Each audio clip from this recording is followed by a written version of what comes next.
about half a mile out and right now. And yeah, I mean, I haven't been really traveling down these roads since I finished college back in 2003, 2004. And you know, since that time, again, this neighborhood has really changed. It really has been improved, and looks good. A lot of money has been put into this area to make it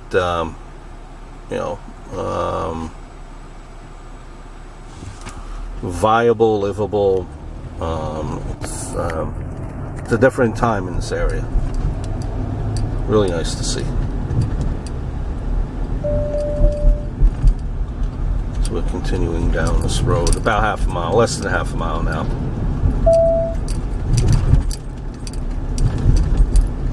In case you guys are wondering, by the way, this is Grez.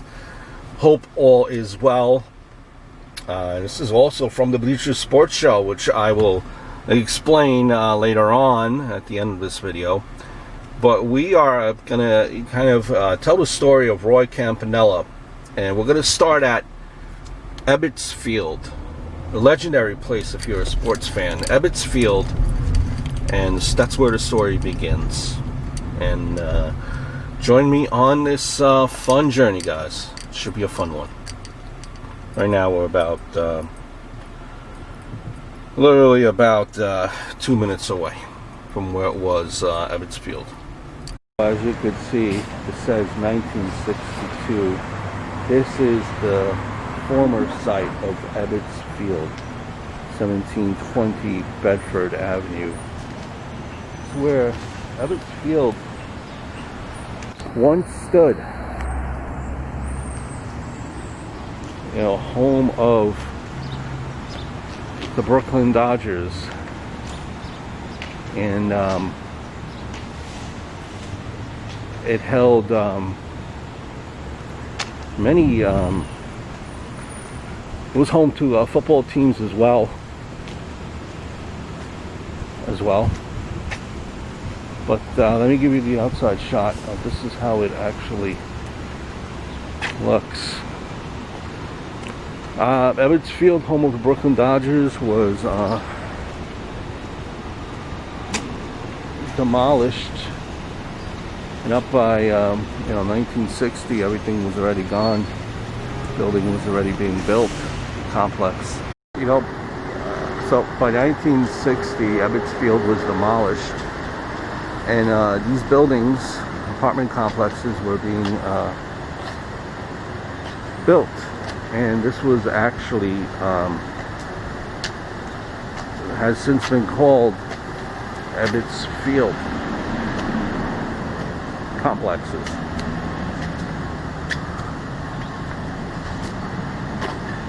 Pretty cool piece of history.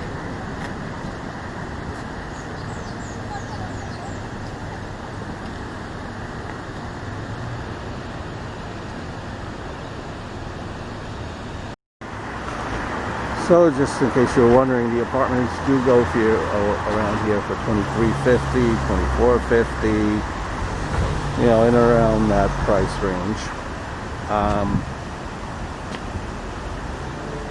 But again, Ebbets Field stood here for quite some time, home of the Brooklyn Dodgers, and a lot of people nowadays, old-time baseball fans, still can't get over the fact of the Dodgers leaving town. Original construction on Ebbets Field began in 1912. It was ready to go by 1913. And baseball eventually over time grew.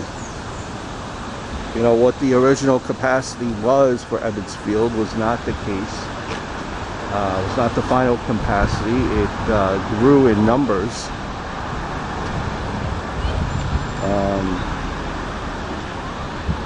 I believe the final seating capacity was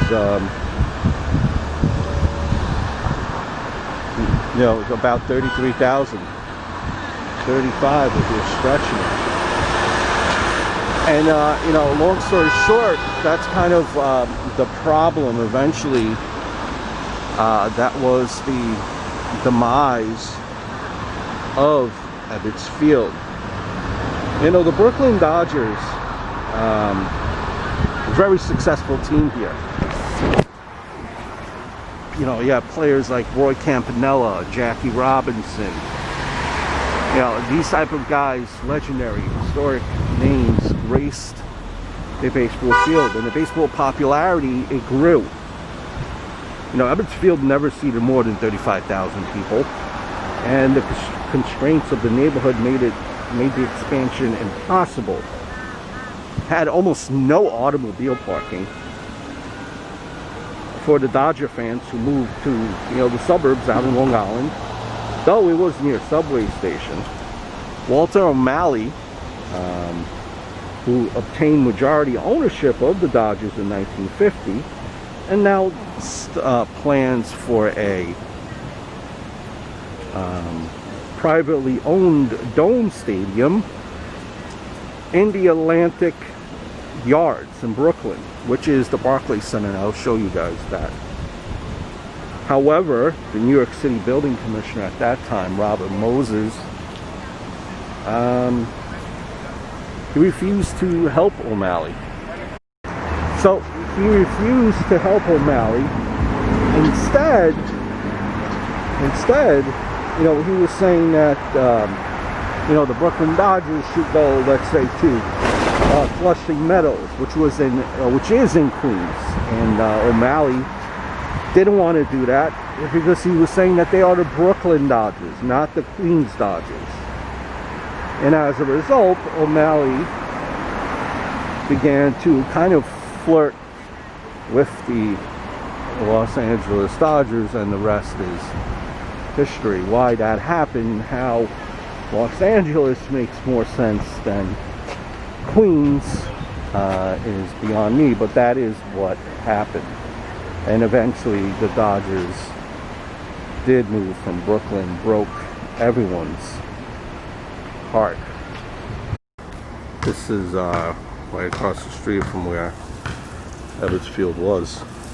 That was cool.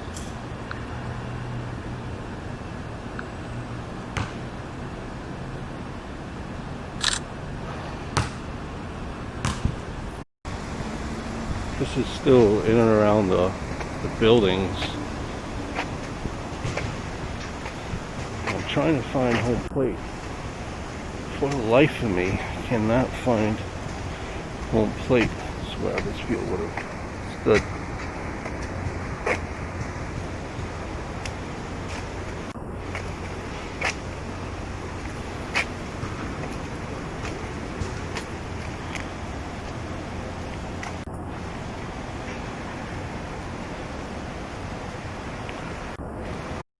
One last shot across the street of once grounds of what was Ebbets Field.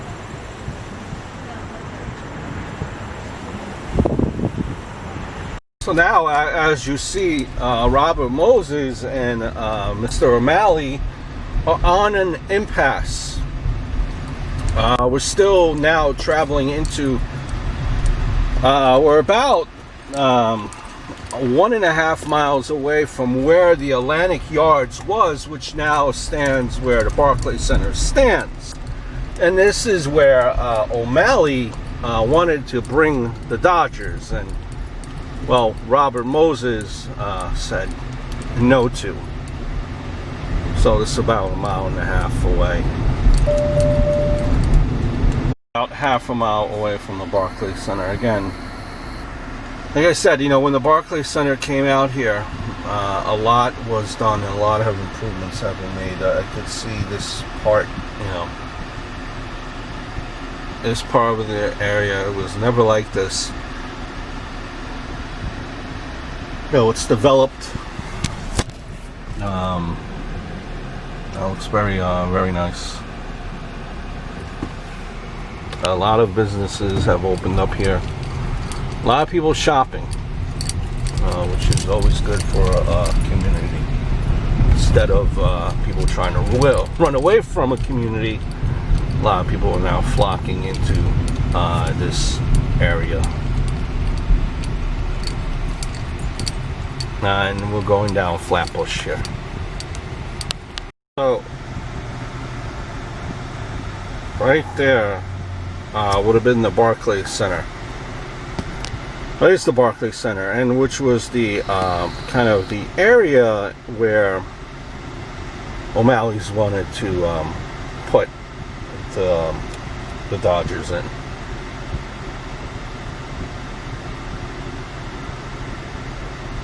We'll be approaching it very shortly.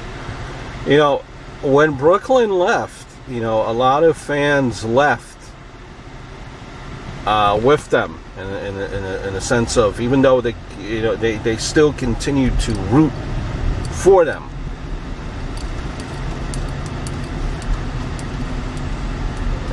They still continue to root for them. But a lot of fans, being that Brooklyn left. Right. So this is just the side of the Barclays Center. As you can see, it's going all around here. Brooklyn Nets. Not really made for hockey, but this would have been the area, you know, still probably very, very close to a subway. All that stuff. But, you know, O'Malley was arguing that it's really not conducive to people that live in Long Island. You know, I know the story here now. It's, you know, if you live in Long Island, Nassau, Suffolk County, and now, even with the traffic playing a major part of it, it's a pain in the neck. It's a pain in the neck to go. It's just, traffic is brutal. You know, Nassau County, to get from Nassau County to here,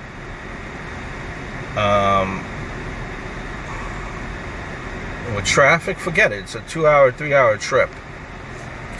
So eventually, we know the story. Eventually, the O'Malleys take the team to Brooklyn, and they become the LA Dodgers. Hence, you know, you have all the New York Met fans. They felt abandoned by their team, and they became Met fans when the Mets became an expansion team. But one player that sticks out, you know, that had a career here, a longevity career, was Roy Campanella. And I want to kind of go into, kind of discuss one of the great Brooklyn Dodgers in Roy Campanella. Roy Campanella, you could argue that he is probably one of the best, if not the best, catchers of all-time Major League Baseball history. To give you an idea of his stats, monster stats. You know, he started his debut with Major League Baseball in 1948. Last appearance was in 1957. 276, 242 home runs, 856 runs batted in. Played from 48 to 57. Played in the Negro League from 37 to 42. 8-time All-Star, World Series champion in 1955. 3-time NL MVP, 51, 53, 55. NL RBI leader in 53.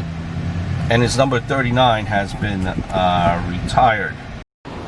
So this is just the side of the Barclays Center. As you can see, it's going all around here. Brooklyn Nets. Not really made for hockey, but this would have been the area, you know, still probably very, very close to a subway. All that stuff. But, you know, O'Malley was arguing that it's really not conducive to people that live in Long Island. You know, I know the story here now. It's, you know, if you live in Long Island, Nassau, Suffolk County, and now, even with the traffic playing a major part of it. It's a pain in the neck. It's a pain in the neck to go. It's just, traffic is brutal. You know, Nassau County, to get from Nassau County to here,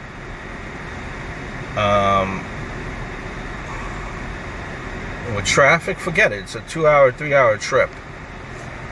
So eventually, we know the story. Eventually, the O'Malleys take the team to Brooklyn, and they become the LA Dodgers. Hence, you know, you have all the New York Met fans. They felt abandoned by their team, and they became Met fans when the Mets became an expansion team. But one player that sticks out, you know, that had a career here, a longevity career, was Roy Campanella. And I want to kind of go into, kind of discuss one of the great Brooklyn Dodgers in Roy Campanella. Roy Campanella, you could argue that he is probably one of the best, if not the best, catchers of all-time Major League Baseball history. To give you an idea of his stats, monster stats. You know, he started his debut with Major League Baseball in 1948. Last appearance was in 1957. 276, 242 home runs, 856 runs batted in. Played from 48 to 57. Played in the Negro League from 37 to 42. 8-time All-Star, World Series champion in 1955. 3-time NL MVP, 51, 53, 55. NL RBI leader in 53. And his number 39 has been retired. His 7th ballot in 1969, he made it into the Baseball Hall of Fame with 79.41% of the votes.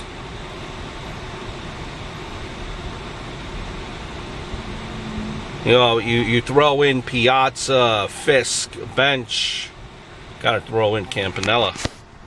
Alright, so here we are. We're now in Glen Cove, Nassau County. Roughly at this point, maybe I'd probably tell you about 20 miles away from where Ebbets Field was, maybe 25 miles. So this is suburbia. This is what Walter O'Malley was speaking about. This is not, you know, this is little ways from the city where a lot of Dodger fans were starting to move out to. They weren't all in Brooklyn and Queens. They were in, you know, Suffolk County, Nassau County, which, you know, the further away you are, the more need for, the greater distance it is, the more, you know, the more you have people taking vehicles to get where they have to, as opposed to, you know, walking or taking a subway or a bus. So Glen Cove is where Roy Campanella lived when he was playing for the Dodgers out in the suburbs. As you could see, I don't know if you see him. You know, these are. It's back then it was a very nice area. It's still a very nice area. I'd probably tell you upper middle class, where, you know, people are driving Mercedes Benzes here, and Jaguars, BMWs. Properties, you know, houses are upwards in the 3 millions now. Taxes are high. Back when Roy Campanella was living here in Glen Cove, the same could have applied. I'm sure that would be the same statement. So right now we're roughly about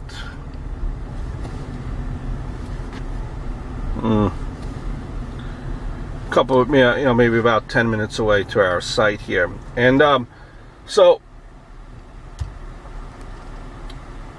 Roy Campanella, depending on which way he would have gone, he maybe would have taken the northern state, which would have been a little bit of a quicker drive. But this is where he lived in Glen Cove, and unfortunately, it's not the easiest of travel if you live in the Northeast, during the winter time. So in January of '58, on the verge of the Dodgers leaving, in the off season, Roy Campanella, to make some extra money, was managing, in charge of a store, of a wine and a liquor store in Harlem, which is be in either of the two a good lanes, then turn right after the mobile. A good hour away. So on one particular night, he was coming back in the off season. He was working. Imagine that, one of the bigger stars in baseball at that point, working still. A second job, which was pretty common for ball players to have second jobs, because salaries weren't cutting it back then. Imagine a guy like Mike Trout working a job in the off season. But nonetheless, that's what Campanella was doing, and he was managing a store in Harlem. 2:30 January night, he started making the trek back home, or early, started to make that trek back home to here, Glen Cove. But before that, he returned his car to the shop, took out a rental car. So he was driving back to Glen Cove, a car that was that he wasn't accustomed to, wasn't his. It was a rental car. Now we're on Desaurus Lane and Glen Cove Road, Desaurus Lane and School Street. The same street where Campanella would be going on. In 3/4 of a mile, arrive at 150 Desaurus Lane. That was Glen Cove High School. So he was making his way back. He was driving down Desaurus Lane, and there was an S-curve right before Apple Lane, which maybe he missed, or maybe he was going too fast. He was only going apparently 30 miles an hour. And on that S-curve, right before Apple Lane, he hit a telephone pole, which, after hitting that telephone pole, remember, a car that he's not used to, this looks like it's going to be the S. So this is Andover. A little bit of an S-curve here. This might be the pole that he hit right here, right before Apple Tree Lane. We're gonna go right around, show it to you again. Going back the other way now on the Desaurus, you have to be very careful. This is right before, and it was right before Apple Tree Lane, where he had the accident, right going the opposite way. This is Apple Tree Lane, so the curve was probably right here. Walk, probably could get a better view of the site, and which is right here on this curve, and this post right here. That's where it happened. You know, he was just 36 years old, and it effectively ended his career. What's even worse, what's even more tragic, ironic about this whole thing is that this was probably less than a mile away from his house. That's Curve the Saurus right before Apple Tree Lane, which is the next one here. And you can see the cars just flying down. So it's very, you know, he hit a patch of ice. I don't know if he was fully alert, fully awake. Had a long day, working hard. But yeah, you know, this is where the site was. You can see a little reflection there, like a little mirror. That way you could see cars. But people are flying down here. The crash site again. On our way to what was the home of Roy Campanella, which according about a 1.8 3/4 of a mile. Turn left on Laddingtown Road. As you could see, this is very hilly, very windy, very affluent. Turn left at the stop sign. Turning a left here.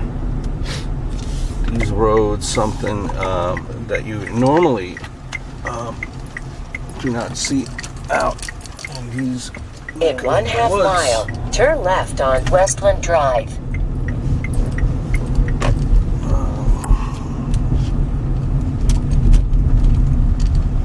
Wow. I never have driven in this part of Glen Cove, that's for sure. This would be near the water, if I'm not mistaken, if I know my geography. Yeah, this is near some type of lake water. Let's see. Westland Drive now. In 1/2 mile, arrive at 1 Eastland Drive on the left. The house will be on the left.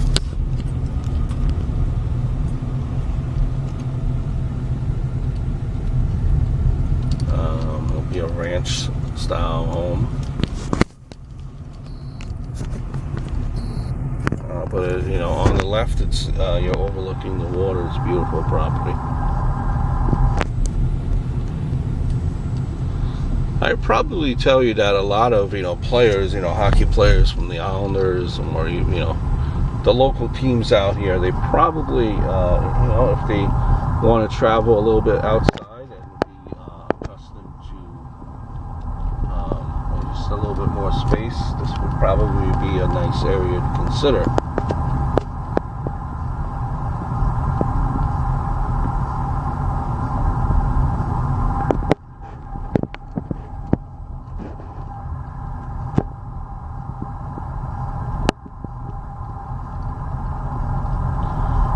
You know, eventually, after he had to retire, he did stay here a couple more years. Then eventually just left and you know, followed the Dodgers out west. You know, became an advisor, worked for the team out there. You know, so he did eventually leave this area. But you know, he is a lifelong Dodger, held with a lot of reverence, you know, out here. Beautiful area.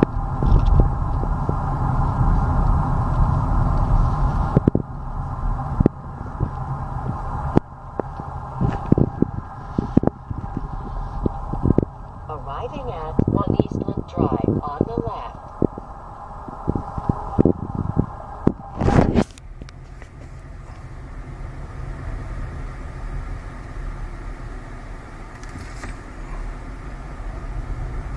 here, 1 Eastland Drive, was the home that Roy Campanella did live in, you know, during his time here in the New York area.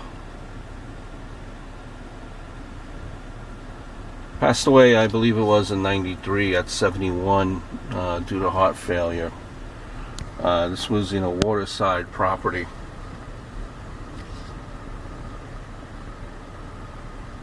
Eastland on the corner of Westland Drive as well. But you know, that was the property that he did leave in a home. So we have a better shot.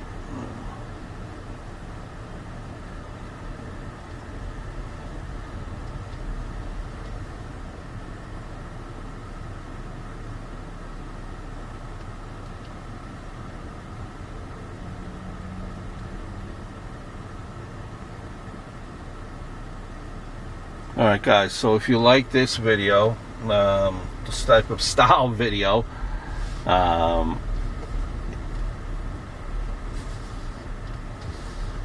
take a peek over at my other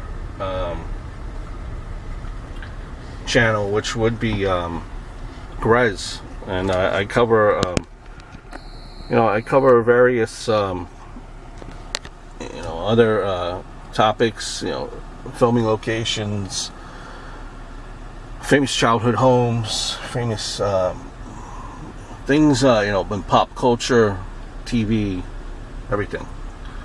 One last look at the home of Roy Campanella, former home of Roy Campanella.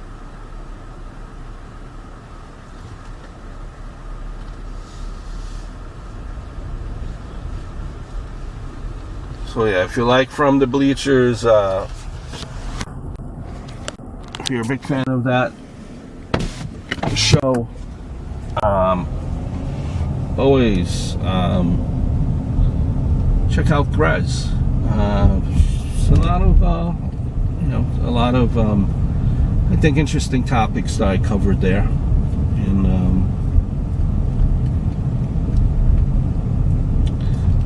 you know, it's a fun time. And if you like sports, stay on this channel, for goodness gracious. This is approaching Brooklyn. Well, we already are in Brooklyn, but approaching Flatbush. As you could see, the train system plays a vital role in the New York City area. This portion, again, as a point of reference, this part of Brooklyn, you know, this is, I'm driving more or less on side streets here. Not really a highway or anything of sorts, but, you know, this is about, I mean, you could go down this way and you would eventually, dare I say, hit New York City. But we're still, maybe on a good day, good traffic day, about a half an hour away from the city.